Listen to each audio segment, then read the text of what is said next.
Save किया था ना? मैं सिर्फ इसलिए गया था क्योंकि उसने मुझे कॉल किया, that's it. But listen though. Save it for someone else. जिंदगी में सेव करना जरूरी है, मगर जब बात पैसों की हो, सिर्फ सेविंग से काम नहीं चलेगा। इक्विटी म्यूचुअल फंड्स में इन्वेस्ट कीजिए और अपने सेविंग्स को आगे बढ़ने का मौका दीजिए। Mutual fund investments are subject to market risks. Read all scheme-related documents carefully. Justice Uday Umesh Lalit has become CJI, Chief Justice of India, for only 74 working days. That is 74 court days.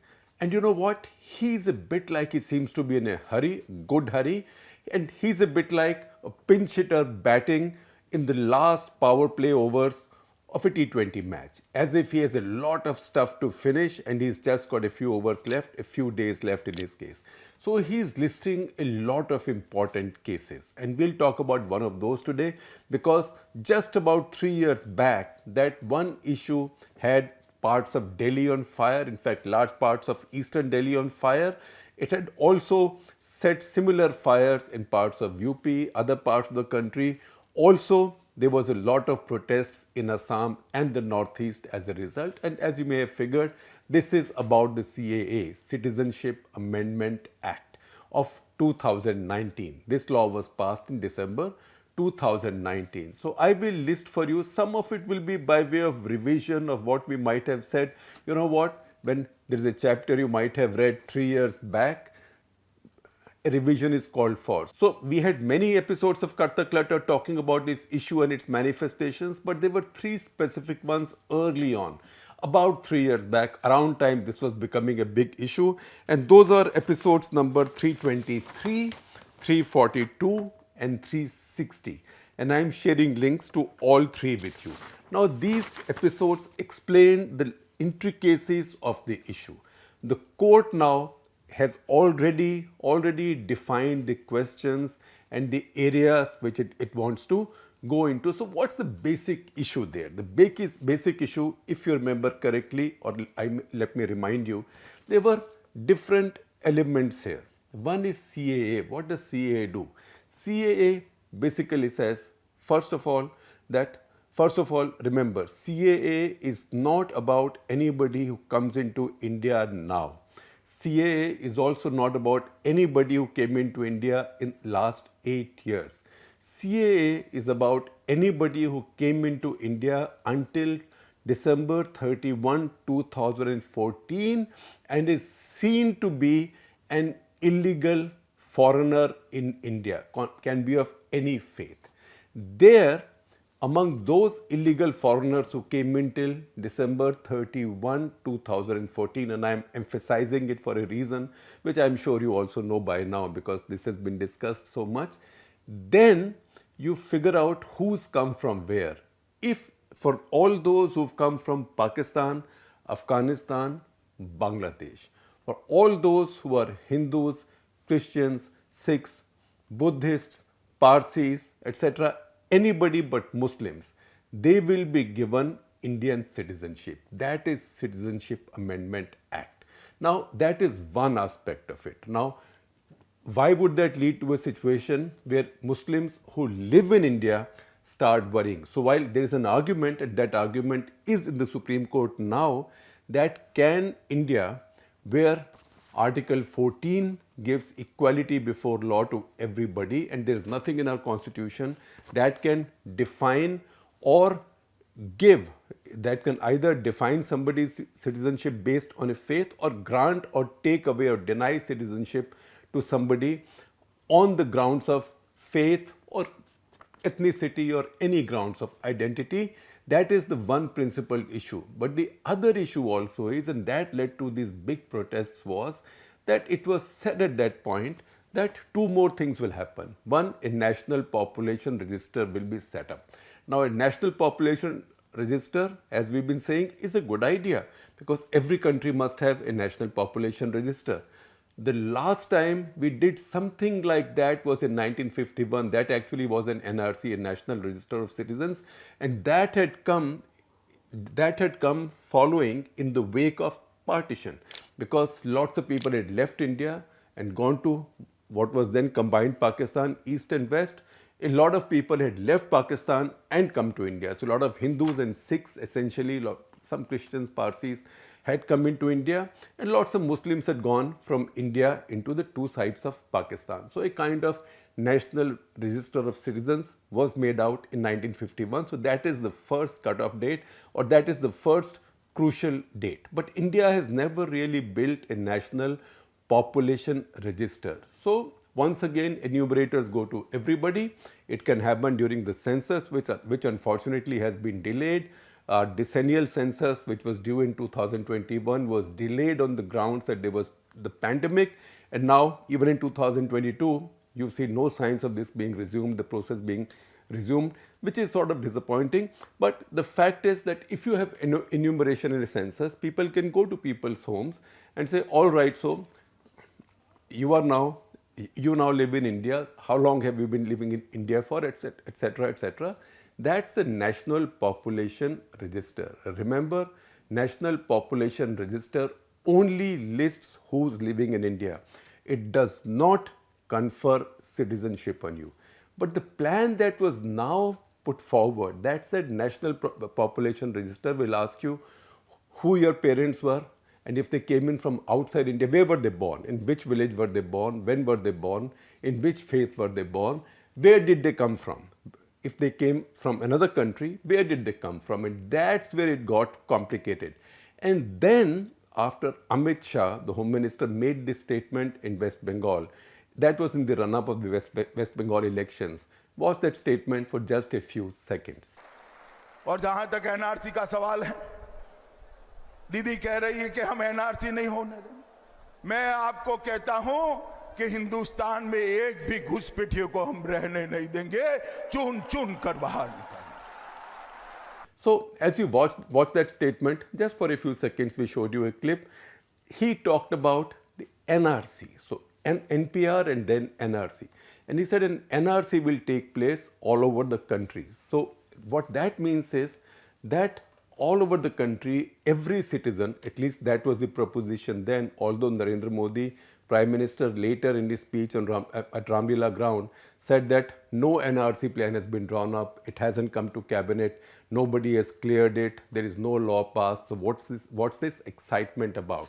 So the fact is that there was a backdrop to the NRC, because an NRC process had been carried out in Assam. Now I have to take a deep breath here and sort of regroup my thoughts, because you might be finding it's getting cluttered already.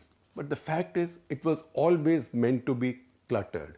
And this law, as it came in, was not meant to declutter the situation. This was only meant to clutter it further, particularly as it was mentioned along with the NRC. So what does NRC do? NRC can pick up data, say from NPR, if you do an NPR process, and then say, oh, so your parents came from outside India, right? Where did they come from? What evidence do you have? Who came from where, etc., etc. And then, if it establishes that you were not a citizen of India, or your parents were not citizens of India, this can then say, all right, so tell us what faith you are. Now, if you are any faith but Muslim, and if your ancestors or parents are more relevant than maybe grandparents or great-grandparents, if they had come from any of these three countries, that is Pakistan, Bangladesh, Afghanistan, then you will get automatic citizenship. But if you are a Muslim, then you will have to go through the normal process of applying for citizenship, etc., etc. And then I suspect you will have to be someone as important and as high profile as Adnan Sami to get Government of India to give you Indian citizenship. So that was the problem. Now the backdrop here was Assam. Assam has a peculiar history. India has had several stages of migration between India and what was Pakistan to begin with, and what then became West Pakistan and East Pakistan. So until 1951, there was heavy migration as an active exchange of population took place between both sides. Between 1951 and say 1965, a steady migration was taking place. Muslims were coming into Pakistan from the Indian side, and a lot of Hindus and Sikhs were coming into India from the Pakistan side. That is both West Pakistan and East Pakistan. Just for clarity, it's an example I use often. Asif Iqbal, who later became Pakistan's cricket captain, he used to play for Hyderabad in Ranji Trophy in India. And he left for Pakistan quite late in life, maybe very early 60s or late 50s, and then went on to captain Pakistan. So this migration was going on. After the war in 65, this migration stopped. And that is why you see that other contentious thing that keeps coming up again and again, and I will not go deep into that today, that is the Enemy Properties Act. Because both countries then say that all right, after 1947, families went from this side to the other, those families who went from India to Pakistan or Pakistan to India left their assets behind. Those assets were taken by the government and handed over to those who came in from the other side, leaving their assets behind. So there was an exchange of population, there was also an exchange of assets. But what to do with families which did not migrate fully? In the Indian context, Muslim family. So half the family migrated, or one generation migrated to Pakistan, one generation stayed back. So what do you do with properties that generation that migrated to Pakistan left behind? So that's why Enemy Properties Act was invoked, in fact, by UPA, and after that it went into cold storage. So partition, migration, exchange of population is a very complex issue in the subcontinent. Now, what is the government saying with this law? Government is saying, look, we are not denying citizenship to anybody. We are not checking with any Indian Muslim whether you are an Indian citizen or not. This is inclusionary. We are only trying to include those members of the minorities in their countries, that is 3 specific countries, Bangladesh, Pakistan and Afghanistan, who might have faced discrimination because they were the minorities there, and we are just being inclusive, giving them easy Indian citizenship. On the other hand, the critics would say, no, it is not inclusionary, it is actually exclusionary. Because one, you are saying that this facility, in any case, if it's such a generous idea to protect minorities who might suffer from persecution elsewhere, why limit it to minorities in these 3 countries? What about a Hindu or a Sikh or a Parsi or whoever who might face discrimination, say in America or Russia or China or anywhere? Further on, how do you decide then, once you say that somebody was persecuted, how do you only give this privilege or accord this privilege only to those persecuted from non-Muslim faiths? How can you determine this on basis of religion? So that is the essential challenge. Is it inclusionary? Is it exclusionary? But what it isn't an instrument that gives citizenship to any Sikhs that come in from Afghanistan now, or any Hindus that might come in from Pakistan now as they keep coming in, or any Hindus that might come in from Bangladesh now, because the cutoff date, remember very clearly, the cutoff date is December 31, 2014. I am re-emphasizing this because very often when the stories of atrocities or victimization of Hindus and Sikhs, etc. come up out of Pakistan in particular, people say, see, that's why CAA is needed. CAA will do nothing for them. At least the CAA as it exists today can do nothing for them. CAA is not a time machine that somebody who comes in now, CAA will position them back before December 31, 2014. That cannot happen. So we have to separate politics from the law. Now, Supreme Court will look at this issue, and I'm glad, and we should all be grateful, that Chief Justice Lalit has listed it for October 31.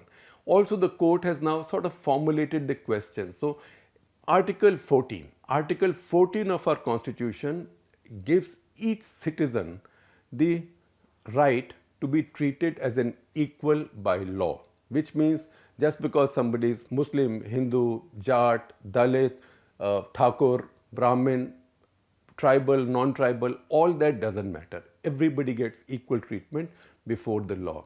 But there are cases in which the government might be able to justify differential treatment. In those cases, the judiciary has already set a very clear principle, and judiciary uses sort of complex language. I will try and simplify it for you. So judiciary says that if you want to make a distinction for treatment under law for any category, that categorization should be based on intelligible differentia. What that means is that the reasons why you make a category under the law to have different treatment, there should be good reasons for making that category. The second thing the court has said, the judiciary has said is, the second part of the same test is that this differentia or this distinction that you've made, all right, it's a good way, you've used a good way, you have the justification to put certain people in one category to get different treatment under the law, but even that treatment should be in pursuit of the basic objective of the law. So that is something on which again critics are challenging this law, because they are saying if the idea is to give persecuted minorities shelter in India as Indian citizens, then why confine it to only 3 countries in your neighborhood? What about the rest of the world? And so on. Many of these aspects will be tested in these court hearings, and these will be very important court hearings, and this judgment will have a long-term bearing on the way we look at citizenship in our country. Having said that, we now have to move to Assam. Assam is a very peculiar case because 1971, India and Pakistan had basically decided that after 1965 war there will be no migration. 1971 something happened. 1971 is when Pakistan army carried out the big crackdown in what was then East Pakistan, and nearly a crore of refugees came into India. In fact, India was under such a burden that government of India tried desperately to raise resources to look after these refugees. They even issued special postage stamps, which at that point only came at 5 paisa. So everything that is sent by post had to carry that 5 paisa stamp so that that money could go towards refugee relief. Now, when that war ended, India and Mujib signed their accord. Bangladesh was seen as a secular country. So the idea was that all the refugees will go back. And once again, see this where Mrs. Gandhi herself is telling a foreign interviewer that her understanding is and her confidence is that all the refugees will go back. Now the fact is that a lot of the refugees went back, but a lot did not go back. So say in the border states, particularly in Assam, Tripura also, but in Assam most of all, a feeling remained that a lot of these refugees stayed back in India because at that point India was a much more prosperous country compared to East Pakistan, or maybe much less poor country compared to East Pakistan. So they became kind of economic refugees who in the course of time serendipitously acquired Indian citizenship, and now their children, their grandchildren also have acquired Indian citizenship. 50 years is a very long time. If adults came into India from East Pakistan in 1971, even their grandchildren could be voters in India now. So that is what caused a problem, and that is what led to the Assam agitation beginning with 1978-79, which was called the Foreign Nationals Agitation movement, which said that too many foreigners have come and got voting rights in our state, so we, the ethnic Assamese, have become a minority. That movement went on. It led to massacres, killings, boycotts, big public protests. It was a very popular movement. Peace was restored in normalcy when Rajiv Gandhi and the Assam agitation leaders signed the 1985 accord to settle these disputes, these disagreements, and the movement was withdrawn. The key element in that agreement was that Government of India will hold an NRC process specific to Assam, only in Assam.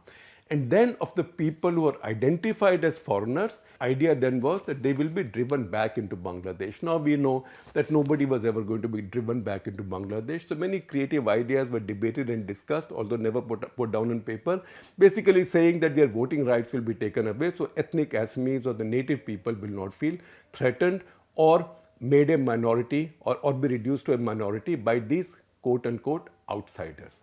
That caused a problem. Now, the problem there was when the NRC was carried out in Assam, most people passed the test. Most people had the documents. For about 1.5 to 2 million people did not. And as things worked out, nearly 2/3 of them, if not more, were not Muslims. They were Hindus, Buddhists, Nepalis. Now what do you do with them, or tribals? Did you want to drive them out also? Definitely the BJP government did not want to drive them out. So how do you find a solution so you could apply a filter, and a filter through which all the Muslims will pass but the rest will be retained. So what is retained has value, gets citizenship. What passes the filter then is declared foreign citizen. So this law in that case has a specific implication in Assam. So why have the people of Assam been protesting? And why are they in Supreme Court now? They are protesting because they did not have a problem particularly with Muslim immigrants. They had a problem with all Bengali speaking immigrants because they were protecting their ethnic, linguistic and cultural identity. So that's one more complexity in this situation. Once again, to try and understand this, I will use my favorite example. The favorite example is, imagine a rocket, right? A PSLV, a GSLV, you can put anything on a rocket. So what matters is, what does the rocket carry? The rocket can carry a peaceful load, which is satellites, etc. A rocket can also carry a warlike load, which is called a war load. So if instead of satellites, which do your communication and other stuff, if you put a war load over it, like a bomb, an explosive, nuclear, conventional, whatever, then this same rocket becomes something to worry about. And that's the reason CAA has been dead on arrival, because it's been seen in combination with NRC. And don't blame people for seeing it that way, because just before that, Amit Shah in West Bengal had made this statement. Please watch it for just a couple of seconds. मैं आज कहना चाहता हूं, Bharatiya Janata party की सरकार NRC के पहले citizenship amendment bill लेकर आनी है, सीए भी लेकर आनी है. So, as this statement by Amit Shah showed, people got worried that now there will be an NRC process like Assam carried out elsewhere in the country, and then every Muslim will be on test. Later, the Prime Minister tried to allay these fears in his speech in Ramlila ground in Delhi, because a lot of the pushback came also from Gulf countries, his friendships in Islamic world, and also it was difficult to justify that legally, constitutionally, even morally, to the extent that moral issues matter anymore. So in spite of that, doubts haven't quite died out in this case, because faith was lost to begin with in the process. So intentions of the government have been suspected from day one. So the best solution now is that the Supreme Court takes a call on this, and that's the reason we say that after a long delay, the top court is finally taking a call on this. An important housekeeping announcement: many of you are our members on YouTube. It costs you a bunch of money every month to stay as our members, become our members. We are very grateful to you. You are wonderful people. And some of you, many of you have a complaint which I am addressing. It's a genuine complaint. You say that why you take membership on our YouTube channel, you don't get our other subscriber benefits. Like, for example, you do not get our newsletters and things like that. There are many benefits that our subscribers get. So here is a proposition from me to you. We are giving you our email address with the description of today's video, and we shall do so over the next few days also. If you wish to get more benefits which are given to our other subscribers, please send us an email so we can reach out to you and put you on the list for other benefits, etc. I am not asking you to send us your email addresses as you respond to us, to our videos, because that will be public. That's not fair. In this case, you can just write to us, give us your address, etc.